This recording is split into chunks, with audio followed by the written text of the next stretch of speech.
Le futur du MLM qui va révolutionner, à mon sens, le XXIe siècle. Et il y a 50 ans, mon père m'a dit que le peuple s'était révolté. Il m'a dit que les pavés des rues étaient arrachés, que la gare des Guillemins n'avait plus une seule vitre intacte. Il m'a dit que c'était une révolte des petites gens contre le gouvernement. Il m'a dit que c'était normal et que c'est justifié d'agir comme ça. Je crois qu'il a raison. Quand les choses vont vraiment mal, il faut du changement, il faut une révolution. Aujourd'hui, mon père me dit que la population va à nouveau se révolter. Il dit que les gens vont à nouveau descendre dans la rue. Et il a à nouveau raison, ça s'est passé il y a 2 jours à peine. Mais est-ce vraiment comparable avec ce qui s'est passé il y a un demi-siècle? La presse nous martèle de mauvaises nouvelles sans cesse. On nous dit que c'est la crise, que la vie est de plus en plus difficile et qu'il faut aller prendre aux riches.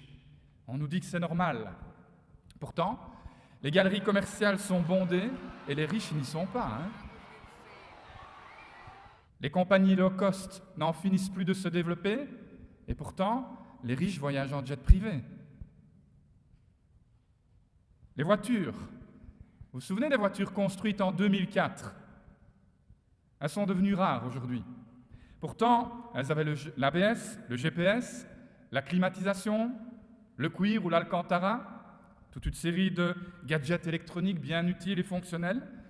Et malgré tout ça, on ne trouve plus ces voitures, ou très rarement, mais on nous affirme que c'est la crise. Alors, vous posez la question, est-ce vraiment la crise? Alors oui, les gens sont frustrés, mais pas à cause d'une soi-disant crise. Ils sont frustrés parce qu'ils ne sont pas heureux. Ils sont frustrés parce qu'ils ne se sentent pas libres. Ils sont frustrés parce qu'ils pensent ne pas avoir le choix. Ils sont frustrés parce qu'ils attendent que le gouvernement résolve leurs problèmes. Mais ça, c'est un leurre. Jamais aucun gouvernement n'a résolu les problèmes personnels des gens. Jamais. Et surtout pas le gouvernement d'un président normal qui a fait sa séance de pensée positive et d'automotivation en prime time sur TF1 en répétant 15 fois « Moi, président ». Notre monde, le monde du XXIe siècle, a besoin d'une révolution, c'est vrai, mais pas d'une révolution à coups de pavés dans les vitres. Non. Nous devons révolutionner notre façon de penser, de parler, de vivre, d'agir et même d'éduquer nos enfants. Et toute révolution se mène avec des leaders. Et ces leaders, ils sont là. Ils sont ici. Et ils sont prêts. Ils sont différents. Ils sont les rebelles, ils sont les marginaux, ils sont les fous. Ils sont ceux qui voient le monde tel qu'il est vraiment ou qui voient le monde tel qu'il n'est pas encore. Ils sont les entrepreneurs, ils sont les leaders, ils sont les acteurs d'un métier qui s'appelle le MLM. Le MLM qui est en fait plus qu'une profession, c'est un art de vivre. Parce qu'en fait, il faut être différent pour faire du MLM. La déception ne nous fait pas peur. Et nous avons le statu quo en horreur. La nouveauté, c'est notre quotidien. Et les rêves sont notre réalité de demain. Nous ne vénérons pas l'argent, mais nous reconnaissons son pouvoir transcendant. Nous ne sommes pas jaloux. La réussite des autres a sur nous un effet galvanisant. Nos téléviseurs sont éteints et nos bibliothèques sont nos jardins. Nous faisons du MLM parce que ce n'est pas discriminatoire. Les femmes y gagnent autant que les hommes, les jeunes autant que les moins jeunes, les immigrés autant que les autochtones et les invalides autant que les valides. C'est du socialisme libéral ou du libéralisme social, appelez-le comme vous voulez, c'est le MLM, c'est simple, éthique et moderne.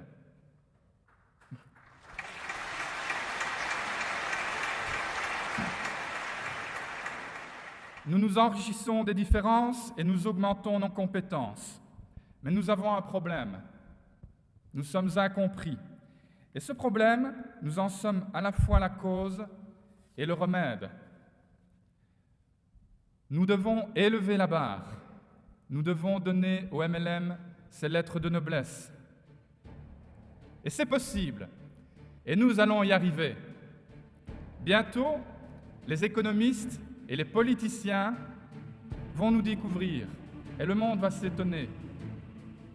Mais pour cela, nous devons nous unir et nous professionnaliser. Alors oui, nous sommes tous à bord d'un certain navire, oui, mais nous sommes tous membres de la méga flotte MLM. Ensemble, nous avons généré plus de 180 milliards de dollars de chiffre d'affaires en 2013. C'est plus que la plus grande entreprise du monde. C'est plus que l'industrie musicale, plus que Hollywood, plus que l'industrie des jeux vidéo et plus que la FIFA. En fait, c'est plus que tout ça réuni.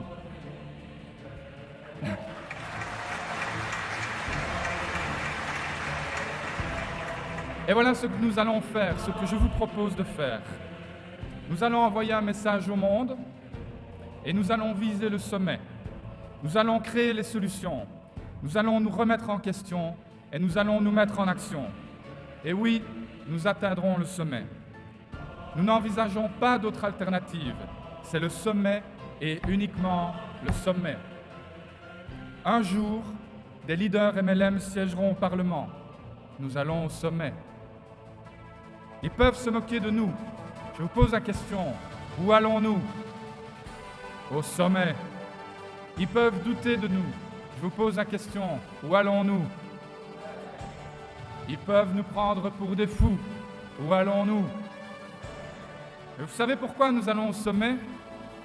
Parce que nous préférons mourir sur le flanc de la montagne en essayant et en nous battant plutôt qu'en restant dans la vallée. C'est pour ça que nous allons y arriver. Car nous allons au sommet. C'est là qu'il y a toute la place qu'on veut. Dans la vallée, c'est très encombré, mais au sommet, c'est libre. Il y a de l'air frais. Nous, on veut de l'air frais. Nous, on veut voir ce qu'on peut voir de là-haut. Et nous, on veut rire et on veut vivre. La révolution commence maintenant et aujourd'hui, ici et avec vous, parce que où allons-nous? Bravo à vous.